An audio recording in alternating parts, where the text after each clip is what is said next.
estamos ante el conjunto decorativo más importante del romanticismo español en cuanto a pintura monumental. No ha quedado un ejemplo de importancia semejante de una serie muy importante de decoraciones artísticas que se hicieron en edificios singulares con la llegada del reinado de Isabel II en la capital de España. Tiene de interés histórico, que esta, que es la mejor representación, probablemente el más ambicioso de todos los proyectos decorativos, explica bien cuáles eran las claves políticas con las que se emprendió esa redecoración de la corte una vez terminado el reinado de Fernando VII y llegada a una forma de gobierno como la monarquía parlamentaria a nuestro país.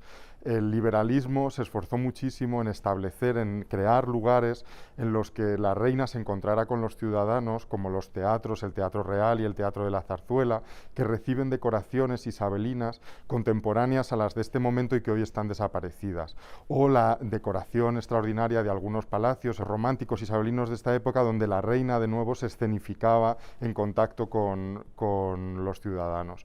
Sin embargo, esa decoración tiene un valor mucho más significativo. Isabel II pone la primera piedra de este edificio nada más jurar la Constitución, y el edificio obviamente es un emblema, como su función requiere, de la monarquía parlamentaria. Esto hace que se convierta en la propia Isabel II en la protagonista de los primeros planes decorativos de este recinto. Ella aparecía jurando la Constitución en algunos de los planes de decoración de la parte frontal del conjunto, que fueron finalmente desestimados.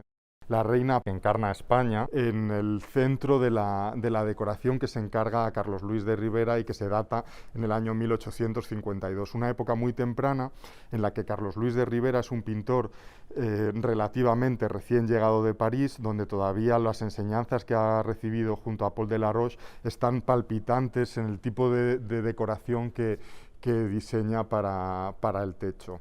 En el centro hay un medallón, hay una memoria explicativa que se publicó 6 años después de la inauguración del edificio, en el que está detenidamente explicada el programa complejo decorativo que tiene este techo. Pero el argumento central es la historia de la legislación.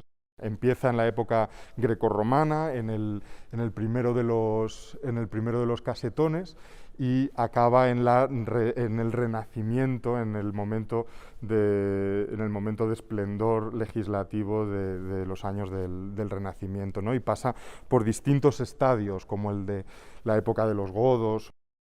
Son estas figuras de gran contundencia, pero de un peso específico muy concreto a nivel de dibujo y de composición, las que más remiten a los modelos de Paul Delaroche que Carlos Luis de Ribera había podido manejar adecuadamente. En todo caso, el conjunto es un conjunto excepcional, es un conjunto de gran importancia artística y estética y sobre todo histórica, ¿no? Volvemos al medallón. En el medallón, Isabel II aparece rodeada de figuras que hablan del esplendor cultural de nuestro país a distintos niveles. A nivel legislativo, también escritores importantes y también de artistas. Aparece Velázquez representando a la pintura, aparece Berruguete en representación de los escultores españoles y Juan de Herrera en representación de los arquitectos. De modo que ese discurso que tiene el liberalismo español del XIX, que se acerca directamente a los presupuestos progresistas como la mejor representación de la reconstrucción del país, están representados en las 3 nobles artes, lo que se consideraba en el siglo XIX, que era el esplendor de lo artístico, que eran esas 3 prácticas artísticas. El conjunto se hubiera rematado, se encargan al mismo tiempo las decoraciones murales a Federico de Madrazo.